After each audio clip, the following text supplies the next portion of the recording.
Les clés tremblaient dans ma main comme si elles portaient tout le poids du monde. Soudain, la porte s'ouvrit avec un grincement qui résonna comme un cri étouffé, et elle apparut, Océane, avec ce regard qui transperçait l'âme, murmurant « Amandine, ce n'est pas la maison que je veux. C'est toi. » Mon cœur s'arrêta, figé entre la trahison du passé et la promesse d'un avenir incertain. J'avais toujours cru que la vie en Espagne serait un refuge, loin des ombres de Paris où mon père avait dilapidé sa fortune en affaires hasardeuses. La villa à Barcelone, avec ses murs blanchis à la chaux et ses vues sur la mer Méditerranée, était le dernier vestige de notre héritage familial. Mais la faillite l'avait emporté, comme un vent furieux balayant les feuilles mortes. À 28 ans, j'étais chargée de la vendre, de tourner la page sur une enfance marquée par l'absence et les regrets. Ce matin-là, le soleil catalan inondait la terrasse, mais mon esprit était noyé dans un océan de dettes. J'avais placé une annonce discrète, villa historique à vendre, vue imprenable, prix négociable. Les visites s'enchaînaient, des acheteurs impersonnels qui mesuraient les pièces comme on évalue une marchandise. Puis, elle avait appelé. Océane Lefebvre, une Française expatriée, galeriste à Madrid, intéressée par l'histoire de la maison. Je ne m'attendais pas à ce qu'elle soit si présente. Elle arriva en fin d'après-midi, vêtue d'une robe légère qui dansait avec la brise marine. Ses cheveux blonds coupés courts encadraient un visage aux traits fins, marqué par une assurance que j'enviais. « Bonjour, Amandine. Je suis Océane. Enchantée. » Sa voix était douce, presque chantante, avec cet accent parisien qui me rappelait les rues de mon enfance. Nous commençâmes la visite par le salon, où les meubles anciens gardaient encore l'odeur du tabac de mon père. « Cette maison respire l'histoire, » dit-elle en caressant le bois sculpté d'une commode. « Votre père devait être un homme passionné. » Je hochai la tête, évitant son regard. Passionné, oui, mais imprudent. Il avait investi dans des vignobles espagnols qui avaient tourné au vinaigre, littéralement. La faillite l'avait brisé, et il était reparti en France, me laissant gérer les ruines. Au fur et à mesure de la visite, Océane posait des questions qui allaient au-delà de la structure. « Et vous, Amandine, qu'est-ce qui vous retient ici ?» Je haussai les épaules.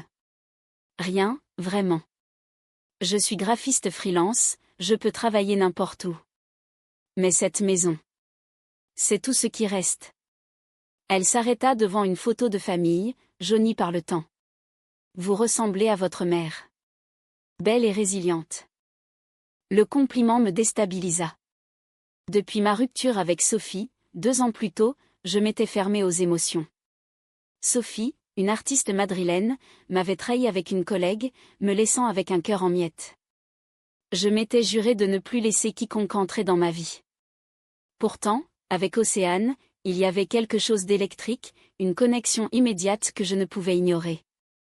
Nous descendîmes au jardin, où les bougainvilliers grimpaient le long des murs. Imaginez des soirées ici, avec des amis, du vin espagnol, murmura-t-elle. Ou juste 2 personnes, partageant un secret. Son regard croisa le mien, et pour la première fois, je sentis une chaleur monter en moi. Était-ce de la séduction? Ou simplement de la compassion? Le soir venu, elle fit une offre. Je la prends, mais à une condition. Mon pouce accéléra. Laquelle? Elle s'approcha, son parfum de jasmin enveloppant l'air. Que vous restiez un peu. Pour m'aider à m'installer. J'hésitais. Était-ce une proposition professionnelle? Ou plus? Je acceptai, sans savoir que cela marquerait le début d'une tempête émotionnelle. Les jours suivants furent un tourbillon. Océane emménagea rapidement, apportant avec elle des toiles abstraites et des livres de poésie française. Baudelaire, Rimbaud, des auteurs qui parlaient de passion dévorante. Nous passions des soirées à discuter, partageant des verres de Rioja sur la terrasse. Elle me racontait son enfance à Paris, sa galerie d'art qui florissait, son ex-compagne qui l'avait quittée pour une vie plus conventionnelle. J'ai toujours su que j'aimais les femmes, confia-t-elle un soir, les étoiles scintillant au-dessus de nous. Mais la société française est si rigide. Ici, en Espagne, on respire plus librement. Je hochai la tête, me rappelant mes propres luttes. À l'adolescence, j'avais réalisé mon attirance pour les filles, mais mon père, conservateur, l'avait ignoré. Et toi, Amandine, demanda-t-elle. As-tu déjà aimé profondément? Je lui parlais de Sophie, de la trahison qui m'avait laissé vide. Océane écouta, sa main effleurant la mienne. La trahison forge le caractère, mais elle ne doit pas fermer le cœur. Cette nuit-là, nos regards se prolongèrent, et je sentis une étincelle. Était-ce le vin? Ou quelque chose de plus profond? Bientôt, nos interactions devinrent plus intimes. Elle m'aidait à trier les affaires de mon père, et nos rires remplissaient la maison vide. Un après-midi, alors que nous rangions la bibliothèque, nos corps se frôlèrent. Désolé, murmurai-je. Elle sourit. Ne le sois pas, son baiser vint naturellement, doux et explorateur, comme une vague caressant le rivage. Ce fut le début d'une romance inattendue. Océane était passionnée, attentionnée, me faisant redécouvrir la joie. Nous explorions Barcelone ensemble, les rues étroites de Helborn, les marchés animés, les plages où nous nous tenions la main sans crainte. Pour la première fois depuis longtemps, je me sentais vivante. Mais les ombres du passé planaient. Un soir, un appel de mon père, Amandine, j'ai besoin d'argent. Vends la maison vite. Sa voix était brisée, mais égoïste. Océane, entendant la conversation, me serra dans ses bras. Tu n'es pas seule. Pourtant, je sentais une faille se creuser. Était-ce trop rapide? Trop beau pour être vrai? Les semaines s'écoulaient comme un rêve éveillé, mais les fissures commençaient à apparaître. Océane et moi vivions dans une bulle, isolés du monde extérieur, mais la réalité frappait à la porte. Mon père insistait pour que je finalise la vente, ignorant que l'acheteuse était devenue bien plus qu'une simple transaction. Pense à l'avenir, Amandine, grogna-t-il au téléphone. Ne laisse pas les sentiments t'aveugler. Océane, de son côté, semblait parfaite. Elle organisait des dîners romantiques, cuisinant des plats français avec une touche espagnole, escargots aux herbes et paella revisitée. Nos nuits étaient emplies de passion, ses caresses effaçant les cicatrices de Sophie. Je t'aime, Amandine, murmura-t-elle un soir, alors que la lune illuminait la chambre. Je répondis, le cœur battant, moi aussi. Pourtant, des doutes s'insinuaient. Océane recevait des appels mystérieux, s'éclipsant pour parler à voix basse. Juste des affaires pour la galerie, expliquait-elle. Je voulais la croire, mais l'ombre de la trahison passée me hantait. Un jour, en rangeant ses affaires, je tombai sur une lettre. Adressée à une certaine Marie, elle disait « Je pense à toi souvent. Madrid est belle, mais sans toi. » Mon estomac se noua. Qui était Marie? Je confrontai Océane ce soir-là. C'est une vieille amie, rien de plus, assura-t-elle, ses yeux bleus emplis de sincérité. Notre relation s'est terminée il y a des mois. Je hochai la tête, mais le doute persistait. Était-ce de la paranoïa? Ou un signe avant-coureur? La tension monta lorsque Sophie réapparut. Elle m'appela, prétextant vouloir récupérer des affaires oubliées. Amandine, j'ai fait une erreur. Donne-moi une seconde chance. Sa voix était suppliante, mais je refusai. Océane, apprenant cela, devint possessive.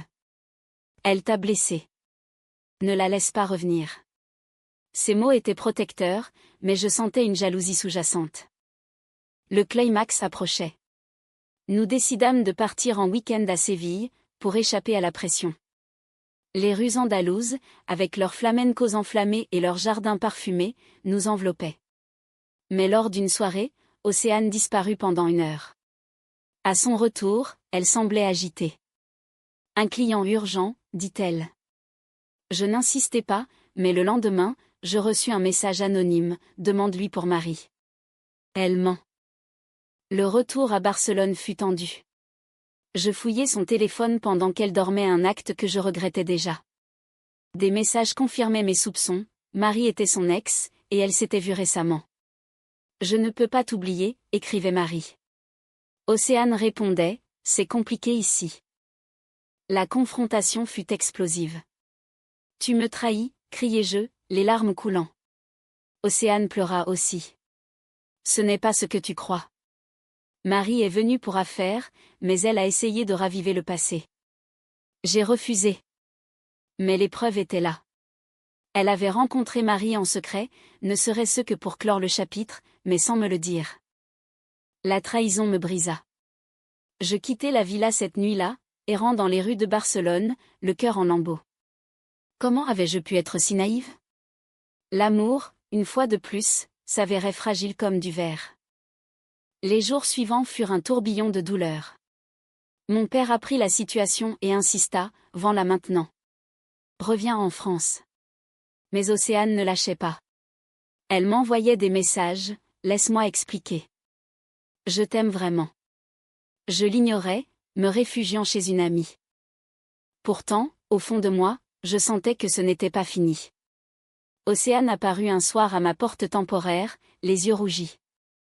Amandine, écoute-moi. Marie est venue pour signer un contrat pour la galerie.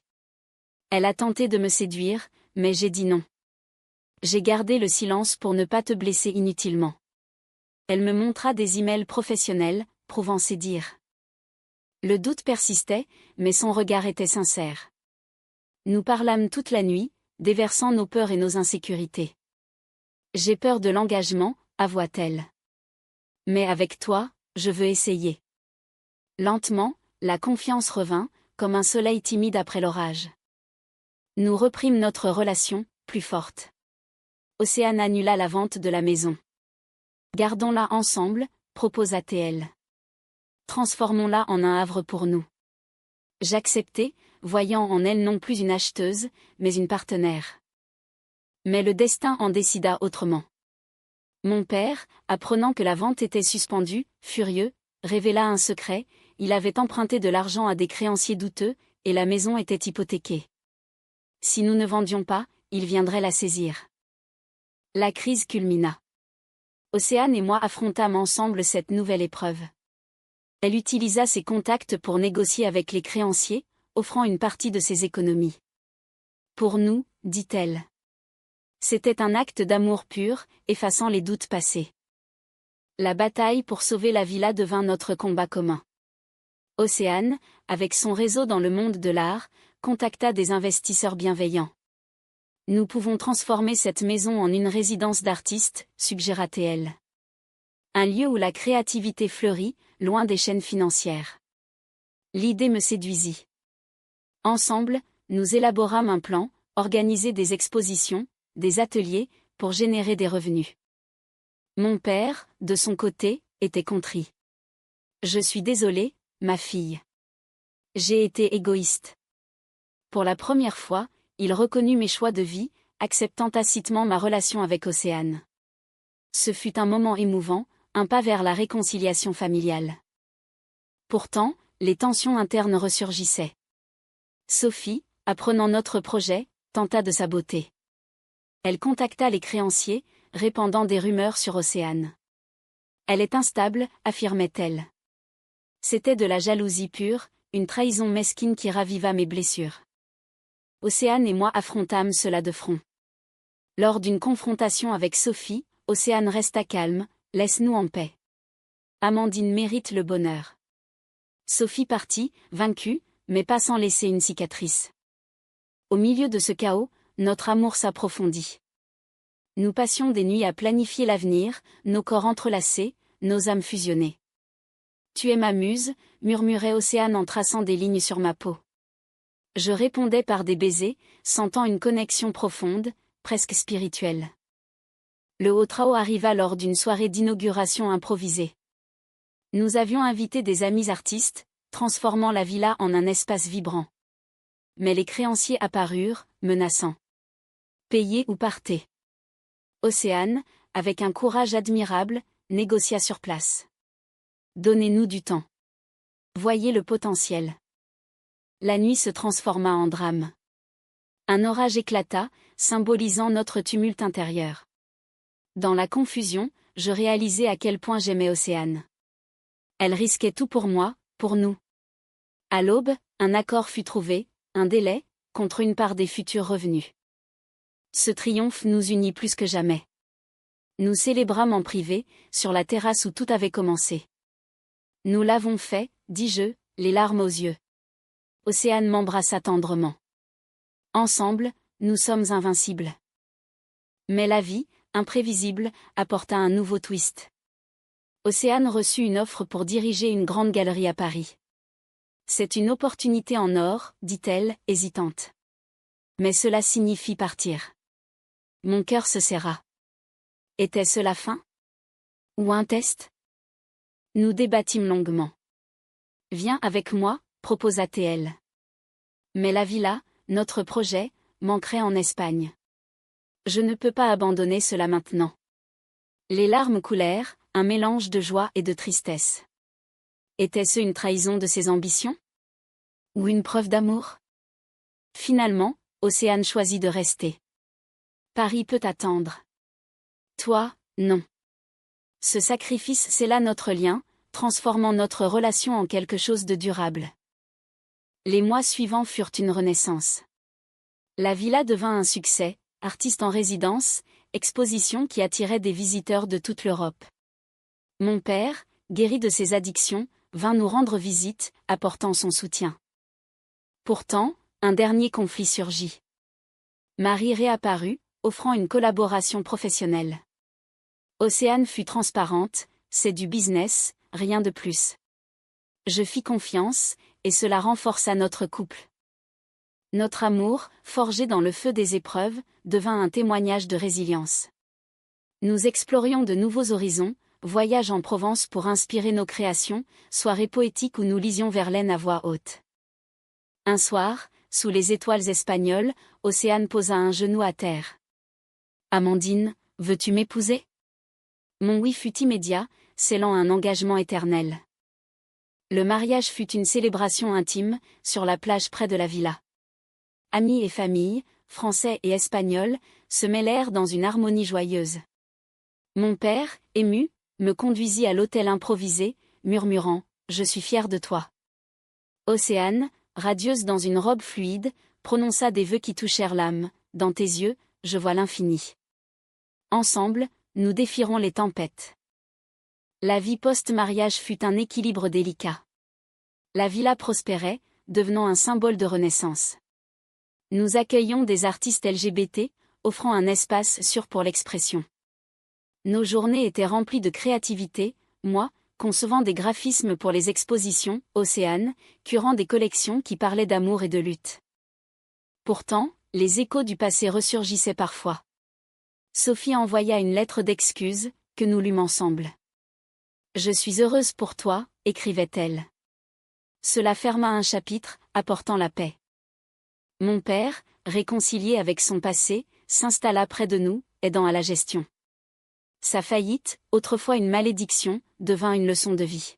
« L'argent n'est rien sans l'amour », disait-il.